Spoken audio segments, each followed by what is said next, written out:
The film opens with a fateful day in Quantico, where a promising young FBI cadet, Clarice Starling, is summoned by her superior, Mr. Crawford. As she waits for him at his office, she studies his wall full of news article clippings and gruesome crime scene pictures of a serial killer named Buffalo Bill who the FBI is currently after. From what they gathered so far, Buffalo Bill murders overweight women and skins different parts of their bodies. Mr. Crawford assigns her the task of visiting a prison to interview an infamous psychiatrist turned cannibal, Dr. Hannibal Lecter, and hand him a questionnaire. The reason why Clarice is chosen is because she has a double degree in both criminology and psychology, which should equip her in dealing with Hannibal Lecter, who is a brilliant psychiatrist. Crawford believes Hannibal's insight could prove useful in the pursuit of Buffalo Bill. Before Clarice leaves, Mr. Crawford warns her of how manipulative Hannibal Lecter can be, and advises her not to talk about anything personal to avoid getting Hannibal in her head.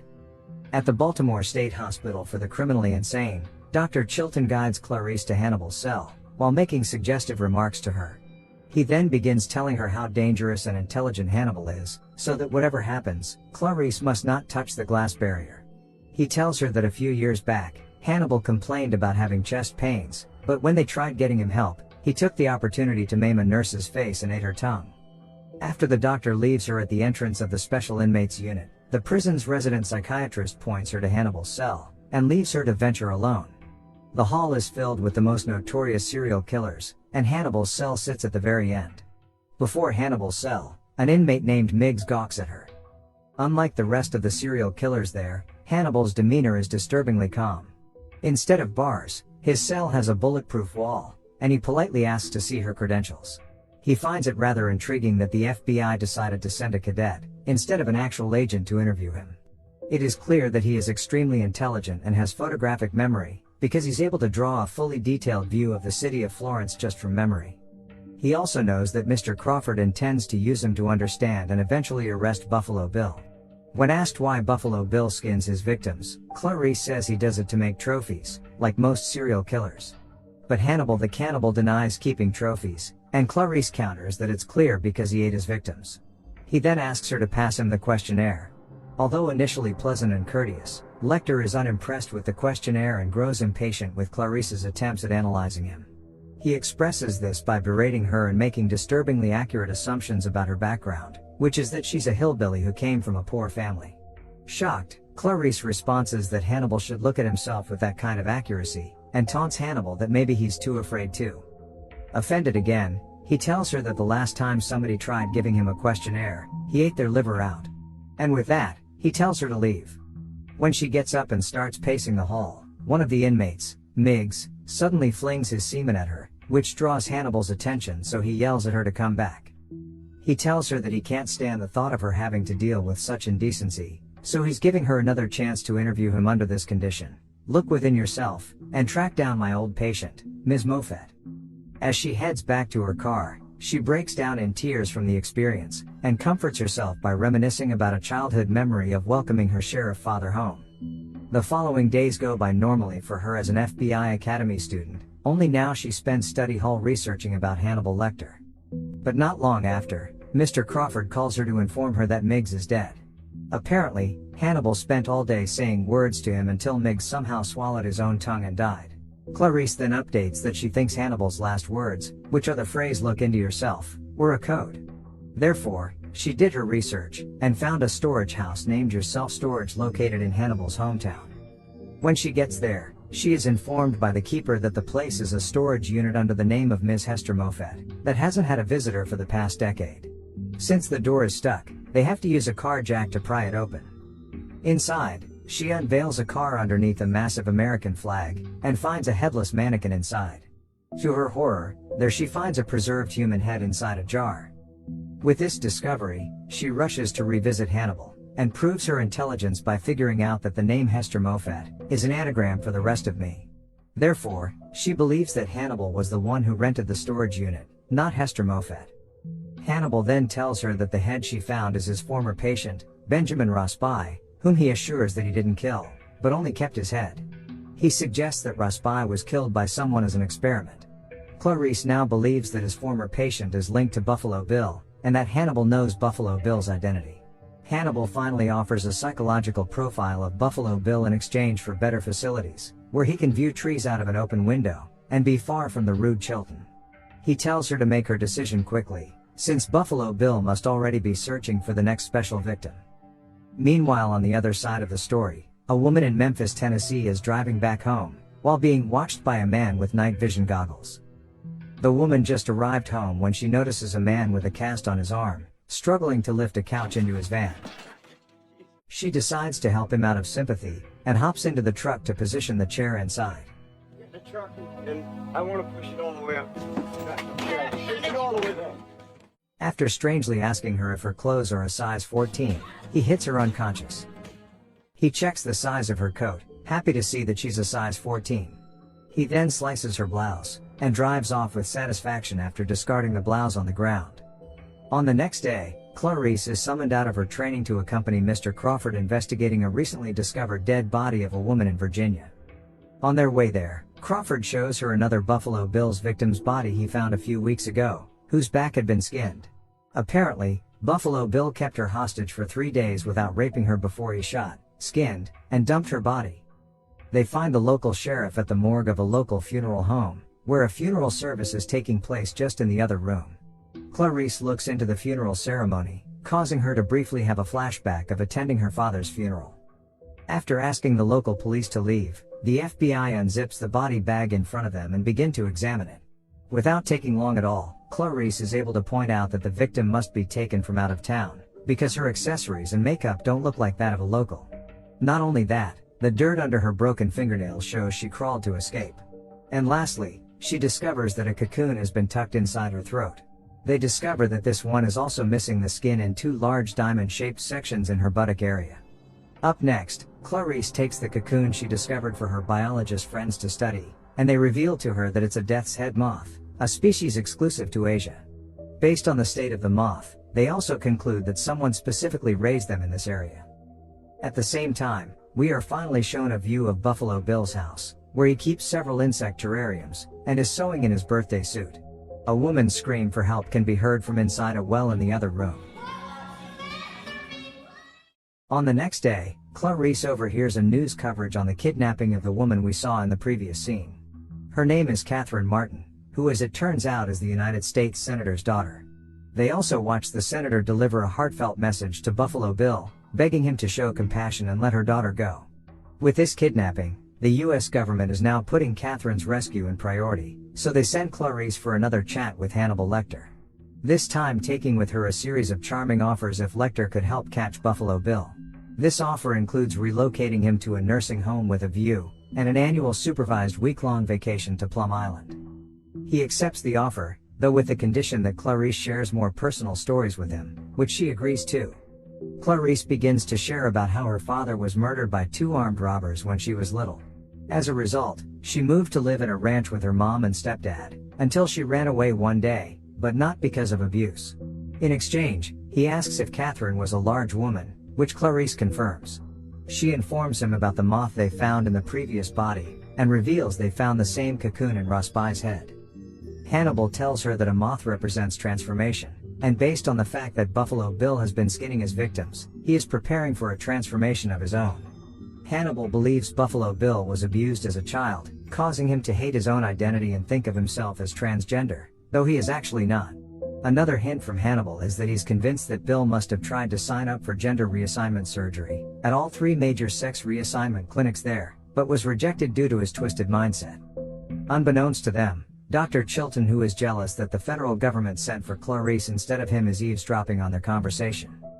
On the next scene, Buffalo Bill is forcing his victim Catherine to rub lotion all over her skin, and threatens to hose her down if she says no. She cries and begs for him to let her go, but of course he doesn't listen. Bill lowers a lighted basket to retrieve the lotion, which lets Catherine see the bloody claw marks on the wall. The poor Catherine only screams all the more, while he only makes fun of her. After Clarice leaves, Chilton puts Hannibal on heavy restraint, and mocks him, saying that he just discovered that the offer Clarice presented him was fake. Not only that, Hannibal is being transferred to another prison in Tennessee. During this interaction, Hannibal secretly keeps eyeing Chilton's pen. A convoy of police officers escort Hannibal on his flight to Tennessee, and when they get off, Chilton couldn't find his pen but makes no big deal of it.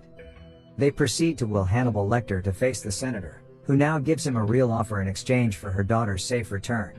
And so, Hannibal informs her Buffalo Bill's age and physical description, as well as where he possibly lives. Hannibal claims to know all this because Buffalo Bill's boyfriend, F.B.I, used to be his patient until Buffalo Bill killed him. Afterwards, we see Clarice rush into Tennessee's courthouse to visit Hannibal Lecter. Despite the fact that she lied, he still entertains a conversation with her and begins to vaguely talk about how people kill because of envy, and what they envy is what they see every day. But other than that, he refuses to share more until she elaborates more of her story on why she ran away from the ranch as a child. Clarice then reveals that she ran one early morning after hearing screams. She went to the barn and saw the lambs screaming as they were being slaughtered, and tried to free them but they wouldn't run. So instead, she took one lamb and ran away with it, wanting to save one life at least. She tries to escape, but being caught and sent back to the orphanage. This statement symbolizes her desire to do good and save the innocent, and Lecter emotionally thanks her for sharing the memory. But before he manages to say his piece to help her, the jealous Chilton arrives to escort her out, because he wants to be the only one credited for handling Hannibal. For some reason, Hannibal seems determined to hand her back her case files, and she takes it eagerly. Later that evening, it is now Hannibal's dinner time. Hannibal demands an extra meal of extra rare lamb chops, much to the annoyance of his guards.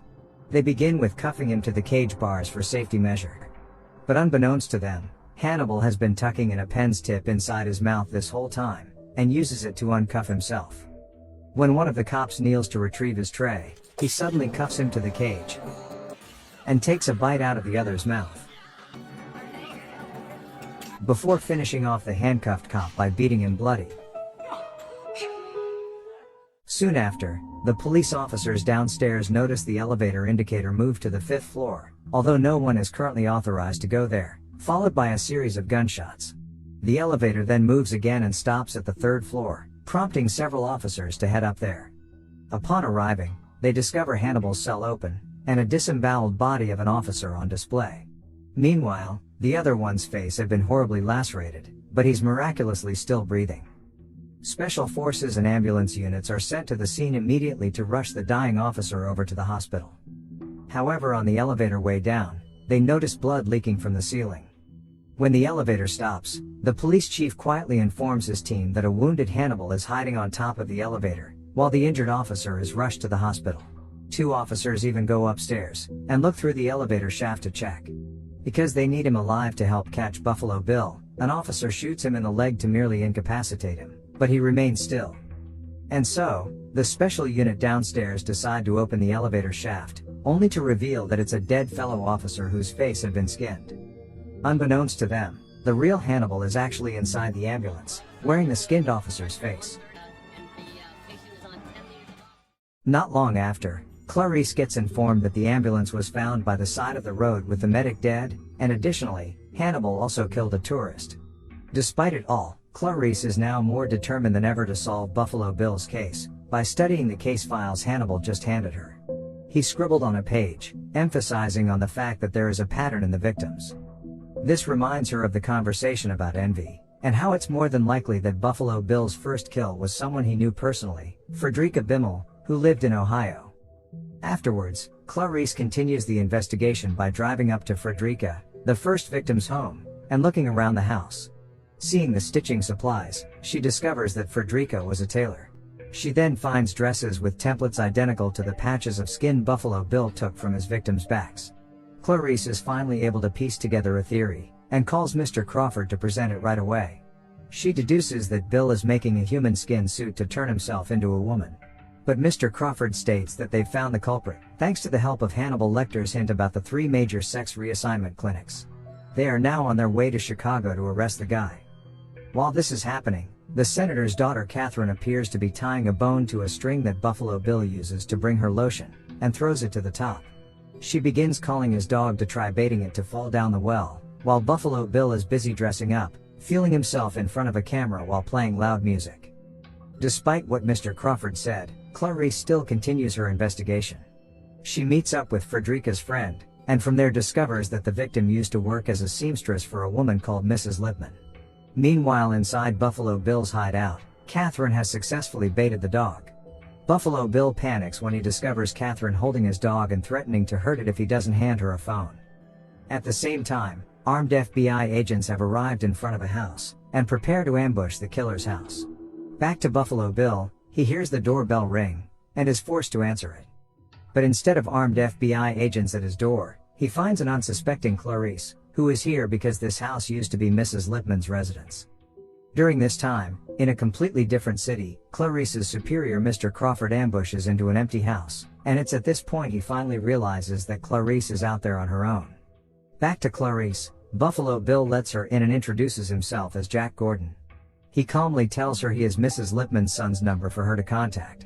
As she ventures deeper inside the house, she notices a death's head moth inside the house, which automatically makes her realize that she's found the serial killer.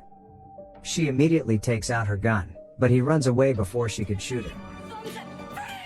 She follows him to the basement, where she discovers a shady hallway leading to his lair. Clarice then hears Catherine scream for help, and finds her inside the well, but the killer is nowhere to be found. Clarice asks Catherine to calm down, while she continues to look for him. But as she enters the bathroom, the lights go out all of a sudden.